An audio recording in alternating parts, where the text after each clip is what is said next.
In a rush to save his biggest business deal, a stoic entrepreneur stumbles into an unexpected friendship with a bright-eyed child who sees the world through an open heart. Little does he know that this chance encounter, under a stormy sky, will lead him to question everything he once valued and awaken the forgotten joy hiding in his own life. James Davenport considered himself the picture of professional success. He owned a mid-sized import-export company in the heart of the city, and his near-constant presence in the office had yielded a small empire. From his corner office window on the 25th floor, James could see a panorama of concrete and steel, symbolizing the fruits of his labor: the high-rise buildings, the bustling city streets, and the faint glimmer of the river that curved along the far edge of downtown. Every morning he arrived at 6, left long after 9, and had all but mastered the art of sleeping under 4 hours a night. This relentless schedule gave him little time to do anything but work. Though in his late 40s, James looked older. He moved with a slight stoop, remnants of the tension that never left his shoulders. His once lustrous hair, always meticulously combed, now revealed silver threads growing around his temples, the inevitable price of stress. A deep furrow had carved itself into his brow, making him seem perpetually worried or stern. On any given day he wore a sleek suit, a no-nonsense tie, and shoes polished to a mirror shine, projecting an aura of a man who believed that discipline was the sole route to success. Yet behind the steely veneer, James was lonely. He spent most of his life in a silent apartment in an upscale neighborhood. The walls were adorned with generic artwork selected by a decorator he had barely met, the furniture chosen for function rather than comfort. Rare were the occasions when James shared a meal with others, and even those were typically stiff business lunches at upscale restaurants. Weeks would pass without a single personal conversation. If asked, he could not have named a genuine friend beyond casual acquaintances or professional associates. A handful of years before, James had experienced a glimmer of companionship in the form of a short-lived engagement.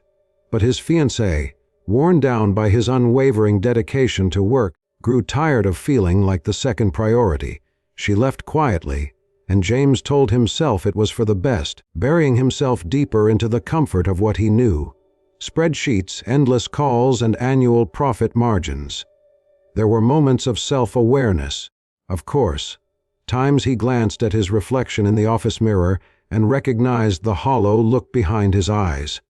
He felt the emptiness creeping around him. One evening, he returned home to a silent apartment, turned on the lights, and realized that not a single personal photograph was on display. No pictures of relatives, no snapshots from vacations, nothing. He shrugged it off, telling himself those things were unnecessary clutter. Memories did not help him close deals or expand his business. Nevertheless, some nights, sleep eluded him entirely. He would sink into his expensive leather armchair, feeling a vague anxiety he could never quite name. Perhaps it was regret, perhaps it was fear, or maybe it was merely the quiet dread of a man who had sold the better part of his life to his career, now realizing that there might be nothing else. James hid all such turmoil behind a professional facade. If pressed, he would talk about the next product line or the next set of expansions, pivoting the conversation away from anything personal. Slowly and subtly, he had conditioned himself not to feel too deeply.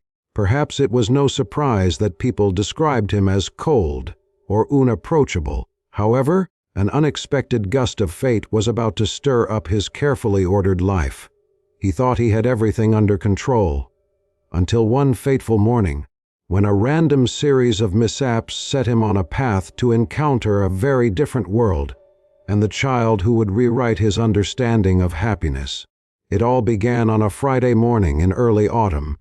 The city's weather forecaster predicted a light drizzle, but the skies opened up in a full-blown downpour, catching James entirely off guard. He had overslept by nearly half an hour, the first time in months, due to a faulty alarm. It was as if the universe had conspired to disrupt his rigid schedule. In the rush to reach the office, James forgot the file for an important meeting. After cursing under his breath in the parking garage, He sprinted back into his building, soaking his suit jacket in the relentless rain. By the time he found the file and attempted to drive to his office across town, traffic had become impossibly thick. Red brake lights snaked along every major avenue. James's phone chimed with texts from clients, messages from staff about a supplier issue, and reminders about his upcoming quarterly reports. With each ping, his frustration mounted. He inched forward bumper to bumper, finally deciding to switch to an alternate route that, according to his navigation system, would save him 20 minutes. At first it seemed promising. He watched the predicted arrival time tick down.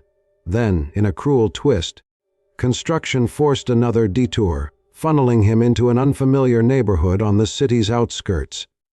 The rain hammered his windshield, the wipers racing back and forth in a losing battle to keep his view clear. Just when he began to think he would be stranded forever in this labyrinth, he spotted an old gas station with a patchy awning. The neon letters glowed faintly in the gloom, Lee's Fuel and Service. With a sigh of resignation, James pulled in to ask for directions and perhaps salvage a coffee to calm his nerves. He parked beside a battered pickup truck with rusted fenders. Ducking out of his car, he sprinted for the awning, shielding his files inside his jacket. The bell above the station door jingled as he entered. Inside, the atmosphere was immediately different from the swirling chaos outside. A single fluorescent bulb cast a stark glow over a small store area with a few shelves of snacks and supplies. A portable radio played soft country music. An older man, presumably Lee himself, stood behind the counter. "Rain's not letting up," the man remarked. "Need anything, friend?" James forced a polite smile.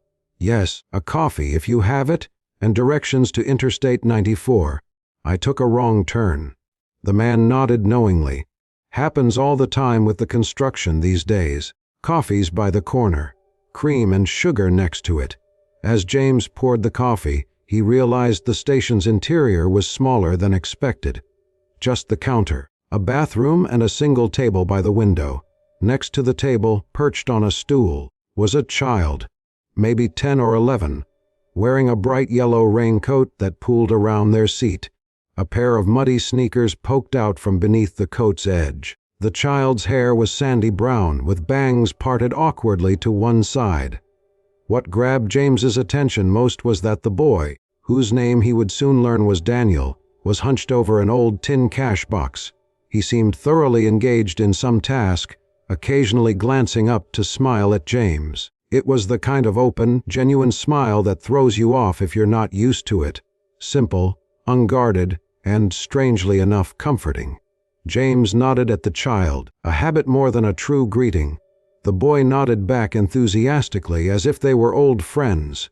"Is that your dad?" James asked, motioning toward the older man. The boy shook his head. "No, Mr. Lee's just helping me out until my aunt gets back," he explained. His voice was light and cheerful. "My name's Daniel, by the way." "James," he returned, not quite prepared for how readily Daniel wanted to engage in conversation. Normally, James avoided small talk at all costs. But something about the boy's presence tugged at him. A flash of lightning lit up the window outside, followed by a rolling rumble of thunder. James glanced uneasily outside. The downpour had turned the roads into shallow rivers. He doubted he could make it to the office any time soon, though the thought of missing or postponing his meeting filled him with dread. He decided to bide his time, nursing the scalding coffee. Maybe in 10 minutes the rain would let up, or traffic would clear. James sat at the small table, setting his files aside carefully. Daniel slid off his stool, cash box still in hand, and sat across from him uninvited but not unwelcome. The boy rummaged through the box, revealing a curious assortment of items: a few wrinkled dollar bills, foreign coins, a small plastic frog figurine, and some bottle caps. "What's all that?" James asked, his curiosity piqued despite himself. Daniel looked at him with the pride of an art collector unveiling a masterpiece. "Just my treasures. Most of them don't cost much money, but they're important to me." James raised an eyebrow. "Treasures? Huh?" Daniel turned over one of the coins in his hand, pointing to the intricate symbols. "This is from Japan. My grandpa gave it to me before he passed away. He used to travel a lot. And look at this bottle cap. It's from our family's favorite soda. Rootin' Tootin' Cola! We used to share one on the porch every weekend. Kind of silly, right?" James couldn't help a tiny grin. "Not silly, just sentimental." Daniel shrugged happily. "That's me, sentimental." An unexpected pang of nostalgia tugged at James. He hadn't held on to anything sentimental in years. His world had no space for dusty old trinkets or foreign coins. In a realm governed by profit margins, intangible items often lost their value. He cleared his throat, feeling a tug of awkwardness. "Why are you here alone?" "Shouldn't you be in school?" "I have a doctor's appointment later, so I only had a half day," Daniel replied, absently tracing a scratch on the side of the box. "My aunt had to run an errand, and she asked Mr. Lee to keep an eye on me. We live not too far from here." James found himself nodding. It was strange how easily the boy shared details. Most children James encountered, friends' kids at corporate parties, never seemed so open or curious. Thunder boomed again, shaking the windows. Daniel jumped slightly but recovered quickly, a sheepish smile on his face. "You don't like storms?" James asked. "I don't mind them," Daniel said quietly. "Sometimes they remind me of, well, I don't know. I guess they remind me of how loud everything can get on the inside." "What do you mean?" Daniel hesitated, looking down at his hands. "Sometimes I get scared about, what might happen next with my health and stuff. It's like thunder in my head." James's chest tightened a little. He wasn't sure how to respond.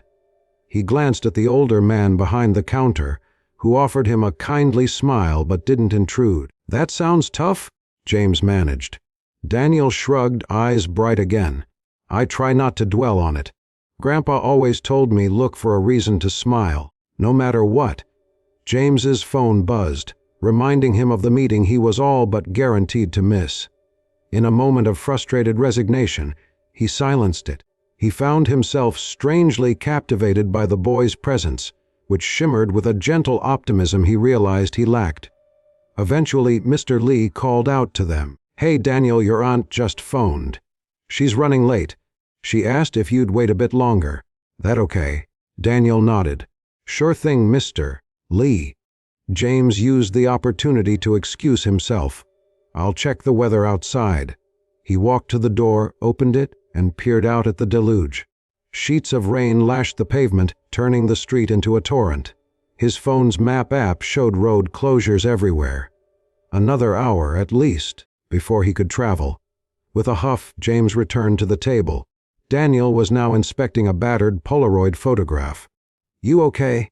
Daniel asked, peering up at James. For a moment, James didn't know how to answer. He forced a half smile. "I'm fine. Just stuck here for a while, I guess." Daniel's eyes flicked to the suit jacket and tie. "You look important." James chuckled. "Maybe. I run a company downtown. It's hard work, but it's what I do." "Grandpa said it's good to have work you care about," Daniel said. "But it's also important to have fun." He eyed James carefully, as if trying to gauge how much fun a man like him might have in a given week. James let out a short, humorless laugh. "I suppose so. I haven't had a lot of free time for fun." "Do you like your job?" Daniel pressed. A question so simple and yet so complicated. James had defined himself by his work for so long that he wasn't sure how to separate the two anymore. Did he like it? He excelled at it. He thrived on the control, the sense of accomplishment. But was it like? Perhaps in some distant way. "It's good," James replied, carefully neutral. "I'm good at it." A comfortable silence settled between them, punctuated by the soft tinny radio music and the patter of rain on the roof. James sipped his coffee, which had gone lukewarm. Suddenly Daniel set down his tin box. "Want to see something else?" Curiosity tugged at James again. "Sir." Daniel rummaged in his raincoat pocket, producing a small spiral notebook with a pen tucked into its coil. He flipped to a page near the back. There, drawn with colored pencils and crayons, was a bright image of a smiling figure standing beside a big oak tree. A child's scrawl identified the people in the drawing. "That's my grandpa and me under our favorite tree," Daniel explained. "He used to take me to the park every Saturday. Even if it rained, we'd go feed the ducks, climb the big oak tree, and at the end of the day, we'd watch the sunset. Grandpa said it was important to do things that made your heart happy." James stared at the drawing. It was crude in its simplicity. Thick lines, bright colors, unsteady shapes, but it held a warmth he couldn't ignore. "He sounds like he cared about you a lot," James managed, his voice unsteady. "He did," Daniel whispered, a hint of sadness creeping into his tone. But then he looked up and smiled again, so radiant that James couldn't help feeling a pang of envy. "He always believed in me. Even now I still feel like he's around." Before James could respond, the door swung open, letting in a gust of rainy wind. A middle-aged woman, drenched from head to toe, stumbled inside, pushing back strands of wet hair. "Daniel, I'm so sorry. Traffic is a mess. Are you okay?" "I'm fine, Aunt Claire," Daniel assured her. He hopped up, stowed his little box under his arm, and grabbed his notebook. The woman turned to James with an apologetic smile. "Thank you for keeping him company, sir." James inclined his head politely. "No trouble at all." Then, before James had a chance to say anything more, Daniel waved. "Thanks for talking with me, James." And just like that, the boy was gone into the storm with his aunt, leaving James alone with the memory of his bright eyes and unwavering smile. He checked his watch. He was late, very late. Yet, as he drove away from Lee's gas station an hour later, continuing his detour around flooded roads, James couldn't shake a sense that something had changed. A gentle stirring, as if some locked door inside him had cracked open, just enough for a warm breeze to enter. The following week, James tried to push the encounter out of his mind. He had bigger problems to worry about. An expansion deal with an overseas client was on the brink of collapsing. The supplier issues had become worse, and an internal audit was showing irregularities. The days felt heavier than usual, as though the rain clouds had followed him around.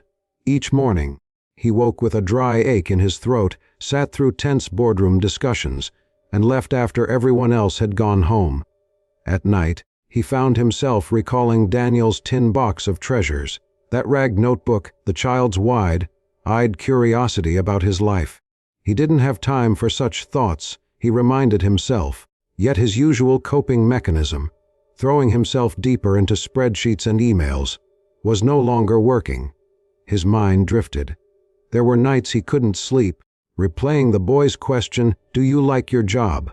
One late evening, he was going through old storage boxes in his apartment, searching for paperwork. He discovered an old photograph, one he'd forgotten about.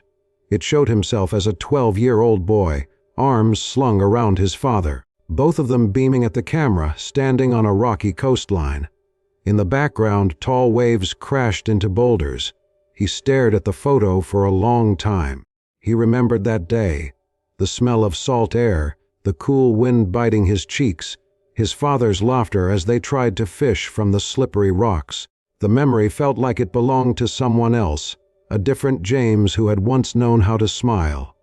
Without fully understanding why, James placed the photograph on his bedside table instead of stuffing it back into a box. In the stillness of his room, he felt the distance between who he was then and who he was now. And for the first time in a long while, he felt lonely enough to want to change. Another 2 weeks passed, work continued to press in from all sides, but James found himself craving a break. If only for a day, he wanted to escape his claustrophobic office. He told himself it was just to clear his head and strategize better for the coming quarter. But deep down, something else urged him forward. So one Saturday afternoon, he got into his car without a firm destination. His mind wandered to that gas station. Perhaps it was naive to expect the same cast of characters. Still, the thought of seeing Daniel again tugged at him. It was a cloudless day. Impossible to imagine it had rained so heavily just weeks prior. He retraced the route as best he could, eventually passing the construction zone and returning to the small intersection where Lee's Fuel and Service still stood. He pulled in. The sign on the window read open, but the station was quiet. Inside, Lee recognized him with a tip of the cap. "Well, I'll be. You're back." "Hello," James said, feeling oddly self-conscious. "I was in the area." Lee's eyes crinkled, but he didn't tease. "Looking for anything in particular?" James fiddled with his wallet. "No, just passing through." He bought a soda from the cooler and was about to leave when a familiar voice rang out behind him. "James."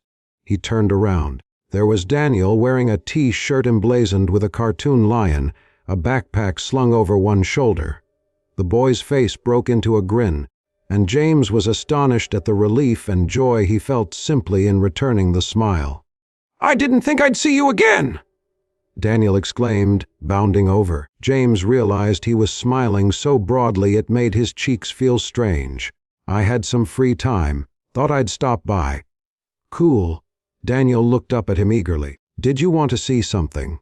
Mr. Lee said he might let me feed the stray cat that hangs around back. James hesitated. He had nowhere else to be. "Sure," he said, curiosity once more winning out. The boy led him around the building to a small shed, where a skinny gray tabby slunk out from beneath a bench. Daniel crouched down, opening a small plastic bag of cat food. "Her name's Willow," he murmured, pushing the food gently toward the cat. "She's shy, but sweet once she trusts you." James stood a few feet away, not wanting to startle the animal. In the fading afternoon sun, the scene felt oddly peaceful. Daniel coaxed the cat closer, and it tentatively sniffed the food before settling in to eat. "You like animals?" James asked. Daniel nodded with enthusiasm. "They're so honest. You just have to show them kindness, and they'll show it back." James studied the boy's face, the way his eyes shone. There was a serenity in Daniel's expression, like he understood something fundamental that James had been missing for years. They sat there, quietly watching Willow devour the food. Time slowed, the moment thick with unspoken thoughts. For James, it was a rare experience to simply be instead of constantly rushing. Even the pang of guilt over undone work at the office receded into the background. After a while, Daniel spoke again, more serious this time. "How's work?"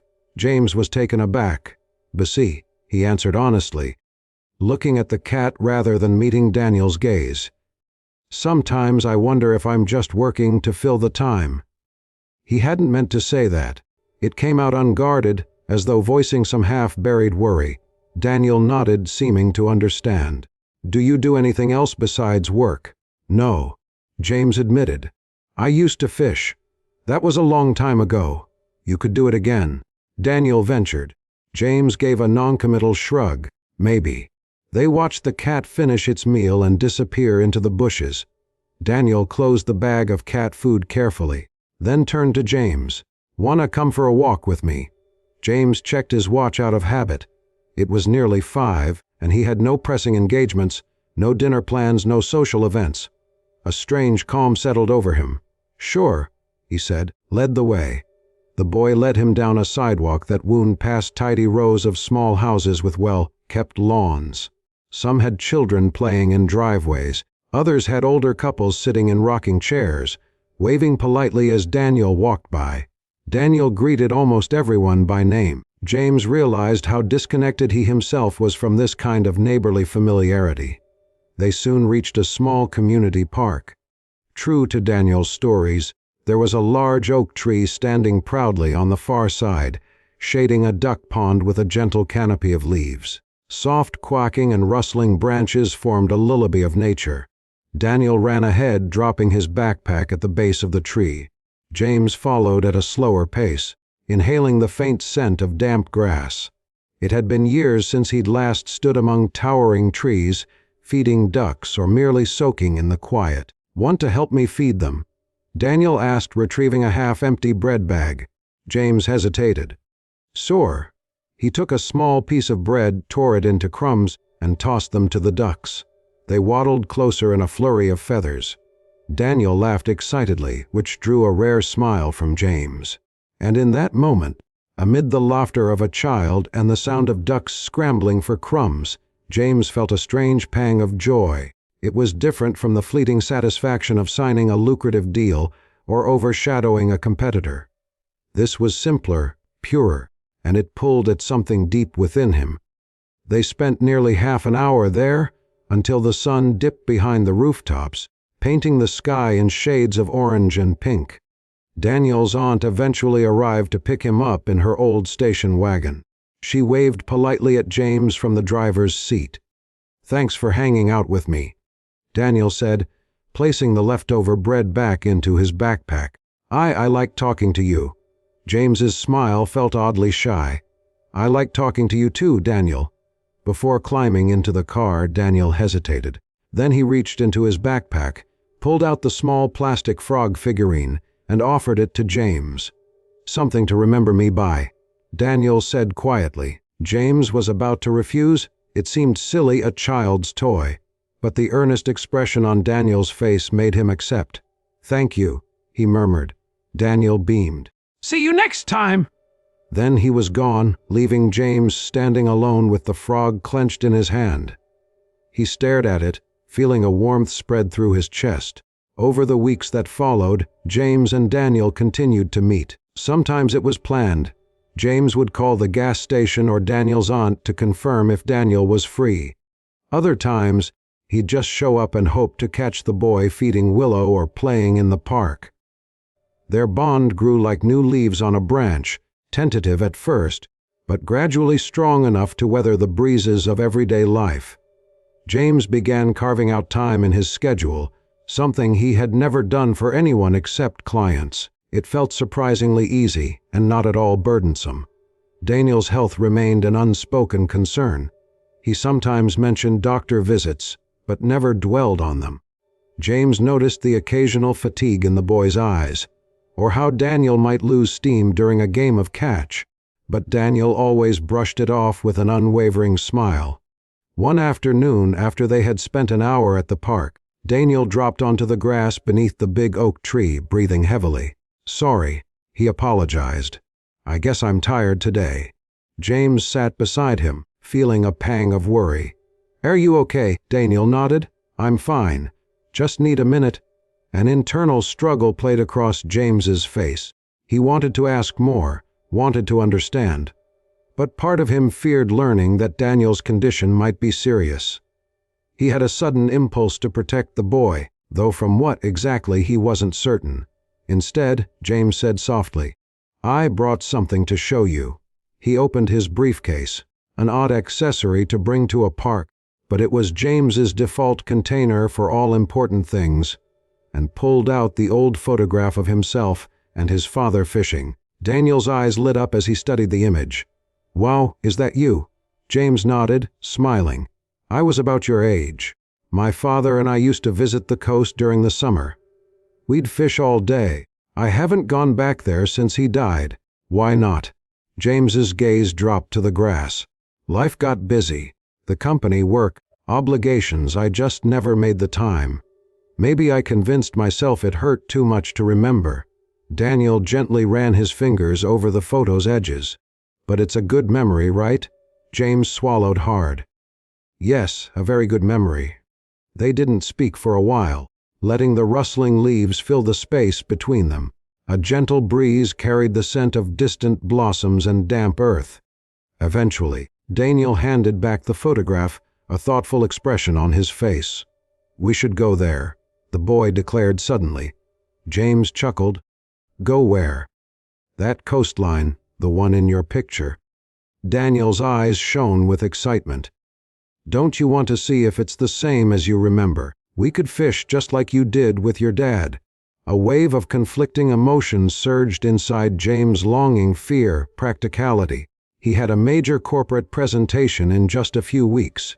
The idea of taking a road trip, especially with a child who wasn't a relative, seemed absurd. But the yearning in Daniel's voice tugged at him. It's far, and I don't know if your aunt would let you." Daniel shrugged. "We could ask her. I'll ask my doctor too." James stared at him, marveling at how easily Daniel spoke of doctors and permissions. He realized then that Daniel's life was probably full of such contingencies. He found himself nodding slowly. "Okay," he said. "Let's talk to her and see." Daniel beamed, his fatigue momentarily forgotten. For the rest of the afternoon, they planned the hypothetical trip, what snacks they'd pack, what kind of fishing rods they'd need, and even what kind of fish they might catch. Later that evening, James returned home and stared at the photograph propped on his nightstand, next to the small frog figurine. For the first time in years, he felt a true spark of anticipation for something beyond the four walls of his office. Yet this spark also kindled a deep conflict. Am I allowed to do this? He wondered. Am I allowed to have something in my life besides work? It was a terrifying question, because the answer was yes, and that meant everything else he'd ever used to define himself might need to change.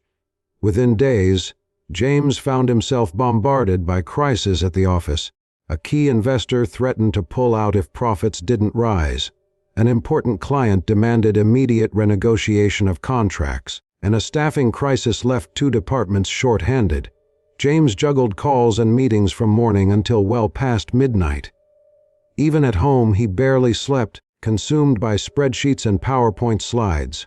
He missed 2 planned visits with Daniel, leaving the boy a series of apologetic voicemails. Each time, Daniel simply texted back, "It's okay, see you soon." But it wasn't okay, James realized one night at 3 in the morning, after dozing off at his laptop. He rubbed his bleary eyes, noticing the photograph on his desk, the child's plastic frog perched beside the keyboard. What am I doing? He thought about Daniel's unwavering optimism, his daily battles with health, and the simple joys he cherished. Feeding ducks, collecting bottle caps, planning a fishing trip. He's braver than I am, James thought bitterly. I can't even carve out time to see him because I'm too wrapped up in these deals. What does that say about me? In the days that followed, the tension grew.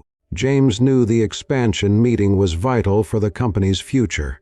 He had poured years of work into securing these global networks. It felt like the culmination of everything he had sacrificed. But he also felt a pull toward a simpler, more meaningful life, one in which he might share real moments with people who mattered. He yearned to prove to Daniel that he could keep his promises, that he was someone who could be relied on, not just an overworked businessman. Then the phone call came from Daniel's aunt. James picked up warily, expecting another scheduling question. Instead, her voice trembled. "James, I'm at the hospital with Daniel. He asked for you." James's world froze. Hospital. She explained that Daniel had collapsed at school, suffering from complications related to his condition, one that, unbeknownst to James, was a severe congenital heart defect. Daniel was stable but needed an urgent procedure. Before she could finish, James was already grabbing his coat and car keys, telling her he was on his way. When he arrived at the hospital's pediatric wing, the smell of antiseptic and the muffled hum of machines felt like a punch to the gut. He found Daniel in a small, brightly painted room, lying pale against the sheets. Tubes and wires trailed from his arms to beeping monitors. Even so, the boy cracked a small smile when he saw James. "Hey," Daniel managed weakly. James forced a shaky grin. "Hey yourself, buddy." A nurse discreetly stepped out, leaving them alone. James pulled a chair close to the bed, his heart twisting at the sight of the boy's fragile form. "You scared me," he whispered. "Scared myself a little too," Daniel admitted, attempting a playful shrug. "The doctors say I'll need surgery soon. Then maybe I'll be okay for a while." James swallowed hard, tears threatening to surface. "You will be okay," he said firmly, as if sheer conviction could make it true. Daniel's gaze flicked to the array of machines, then back to James. "Will you stay a while?" "Of course," James whispered. Without hesitation, he canceled his next day's meetings. He stayed by the boy's bedside through the night, talking quietly when Daniel was awake and dozing in the chair when Daniel drifted off. During those hours, James experienced an emotional clarity he hadn't felt in years. This is what matters, he thought. Not spreadsheets, not investor calls, but this, being here for someone I care about. Morning arrived, bright rays filtering through the curtains. Daniel stirred, blinking groggily. His aunt came in with coffee for James, gratitude etched in her face. Daniel cleared his throat. "Remember that fishing trip we talked about?" James nodded, tears pricking at the corners of his eyes. "We'll go, Daniel. As soon as you're better, we'll go." A day later, James's phone rang in the hospital corridor. It was an urgent call from his chief financial officer. The board had learned of James's absence and demanded an emergency meeting. The expansions were falling through. The main investor was furious, and the CFO insisted that James had to return to the office immediately. For a moment, James felt the old panic grip him. What if everything I built comes crashing down? He glanced through the doorway at Daniel, who lay sleeping fitfully. James realized that no deal, no investor, no corporate empire could outweigh the value of being there for the boy. So James made a choice. He told the CFO to proceed without him for now, to negotiate as best they could. He would return when he was able, but not a moment sooner. The CFO warned him of dire consequences, possible legal ramifications if deals fell apart. But James's resolve held firm. He ended the call and sank into a plastic chair, breathing heavily. For the first time in his life, he had chosen to let go of control. It was terrifying and liberating. Daniel's surgery took place a week later. He spent 5 hours in the operating room, hours that stretched like days for James, who paced the waiting area, ignoring the calls and texts flooding his phone. His mind was laser-focused on Daniel's well-being. When the surgeon finally emerged, exhausted but smiling, James and Aunt Claire were there to receive the news the procedure had gone well, and Daniel stood a good chance of recovering. Relief crashed over James like a wave, and he found himself fighting back tears. In the following days, Daniel regained strength. James sat by his bedside, coaxing laughter out of him with silly jokes, bringing small gifts, and recounting boardroom follies that Daniel found surprisingly hilarious. Aunt Claire, who had initially been suspicious of James's intentions, began to trust him fully. "I think Daniel sees you as a kind of mentor," she confided one afternoon, while Daniel slept. "He really looks up to you." James shook his head humbly. "If anything, he's the one teaching me." Eventually, Daniel was discharged. Though he would need follow-up appointments and continued care, the doctors were optimistic. On the day he was released, James picked him up in his car, an unspoken question hanging between them: what now? To James, the answer was clear. "Let's take that trip," he said, glancing at Daniel in the passenger seat. "If your aunt agrees, and your doctors say it's okay." Daniel's face lit up, a spark of health and life that made James's chest ache with gratitude. "Yes!" The details came together swiftly. Aunt Claire would come along too, just for safety, and they'd make the drive in 2 days. After Daniel had a final check-up, a warm Saturday morning found them on the coastal highway, James at the wheel, Daniel in the back seat, and Aunt Claire in the passenger seat. Daniel's excitement was infectious. He insisted on stopping at roadside stands to buy homemade fudge and saltwater taffy. James joined in with a laugh, paying for the treats and smiling wider than he had in years. They arrived at the rocky shoreline by late afternoon. The air was crisp and briny, seabirds cawing overhead, waves crashed against the rocks, sending up plumes of white spray. Daniel hopped out of the car, breathed in deeply, and exclaimed, "Whoa!" James stood quietly, eyes fixed on the distant horizon. Memories flooded back, the echo of his father's voice, the fishing rods they used to carry, the hour spent waiting for a bite, the laughter when they reeled in a tiny fish. He felt a lump in his throat. Aunt Claire found a spot to spread out a blanket on the pebbly beach. Daniel bounded down the slope, picking up shells and pointing out interesting rock formations. Meanwhile, James retrieved 2 simple fishing rods from the trunk. They set up near a tidal pool. James showed Daniel how to bait the hook, just like his father had taught him. The boy listened intently, then cast his line with surprising grace.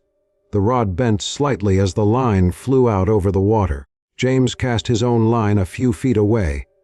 For a while they stood there in companionable silence, the rhythmic sound of waves providing a peaceful soundtrack. Occasionally Daniel reeled in to check his bait, but mostly they waited quietly.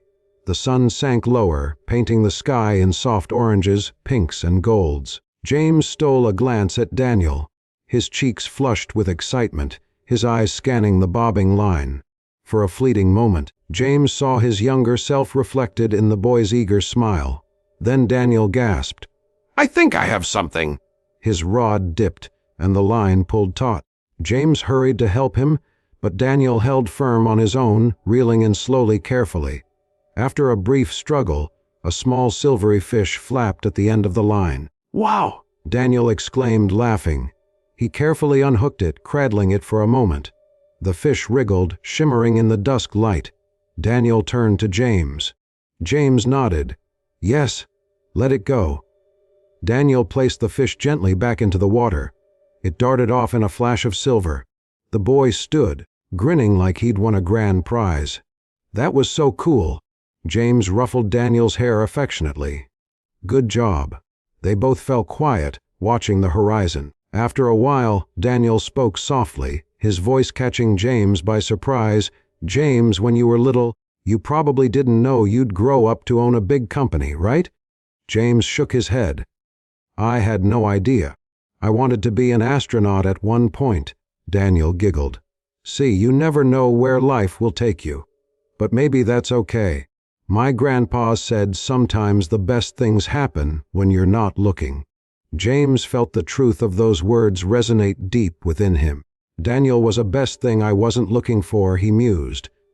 As the sun dipped below the horizon, they reeled in their lines for the last time. Aunt Claire joined them, snapping a photo on her phone, a picture of James and Daniel standing together at the water's edge, both smiling from ear to ear. That evening, they ate a simple dinner at a small beachside cafe. Daniel dozed off halfway through dessert, exhausted from the day's excitement. Aunt Claire excused herself to settle Daniel into the motel room they had booked.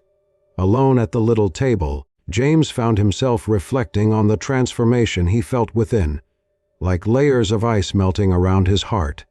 He stared out at the moonlit ocean, hearing the soft hush of waves in the distance.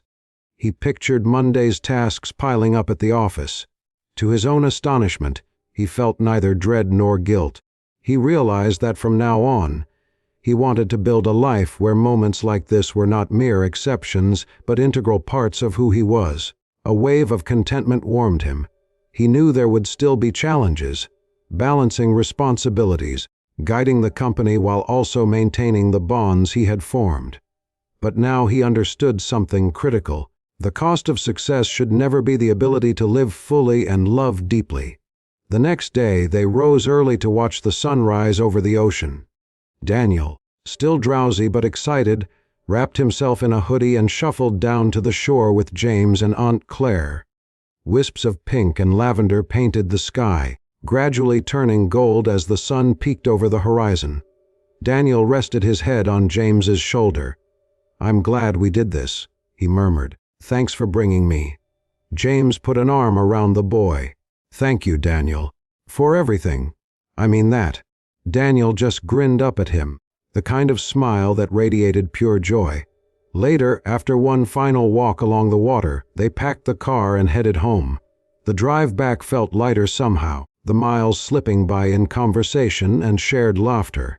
James dropped Aunt Claire and Daniel off at their house, promising to visit soon. Daniel, snug in the back seat, offered a sleepy thumbs up. Before getting out, Daniel handed James a folded piece of paper. "Open it when you get home," he instructed, eyes glimmering with that mischievous warmth. James nodded, curiosity piqued. That evening, after sorting through his mail and discarding half a dozen work-related memos, James finally remembered the folded paper.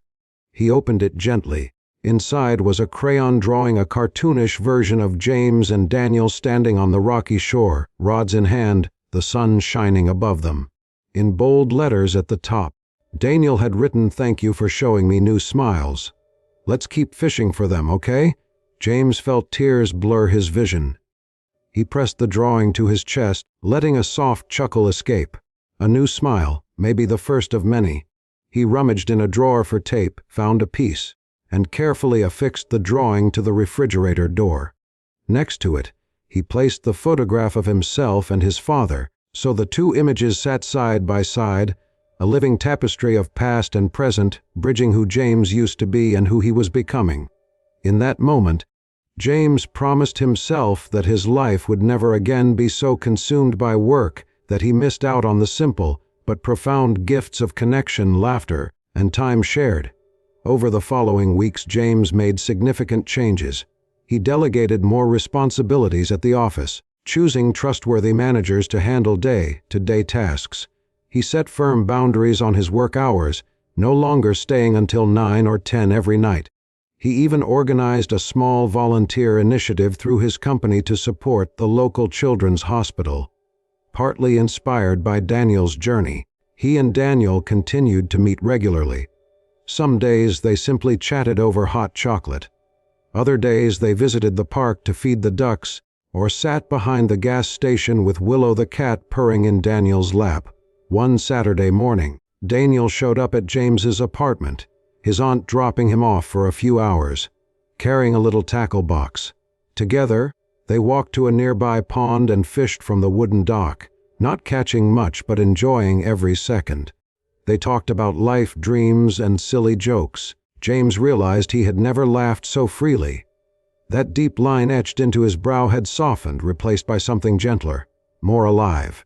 Sometimes, James wondered what might have happened if that random series of mishaps, the alarm failure, the detour, the rain, had never occurred. He suspected he would still be locked in his fortress of spreadsheets and solitude. But fate, it seemed, had different plans. Late one afternoon, as they packed up their fishing gear, Daniel tugged on James's shirt. "You know, you smile a lot more now." The boy observed, eyes sparkling. James set down the tackle box, kneeling so he was at Daniel's eye level. "And I have you to thank for that." Daniel just smiled, sunlight reflecting in his eyes. "I guess we helped each other." They walked back along the pond's edge, side by side, the air filled with the buzzing of insects and the gentle rustle of leaves. Even the clouds seemed painted with contentment. In that shimmering moment, two unlikely friends forging a bond that defied their differences. James realized that life's simplest gifts often carried the greatest weight. A child's earnest kindness had cracked open the walls around his heart, teaching him that it was never too late to rediscover joy, to seek out new smiles in unexpected places. And so, under the wide sky and the fading afternoon light, they left a trail of footprints in the soft earth, each step a testament to their shared journey toward hope, compassion, and a lasting smile that neither would ever forget. Sometimes, the smallest acts of kindness and the most unexpected friendships can illuminate the path we're meant to walk. In slowing down and allowing ourselves to care, we rediscover what it means to truly live and to share our smiles with the world.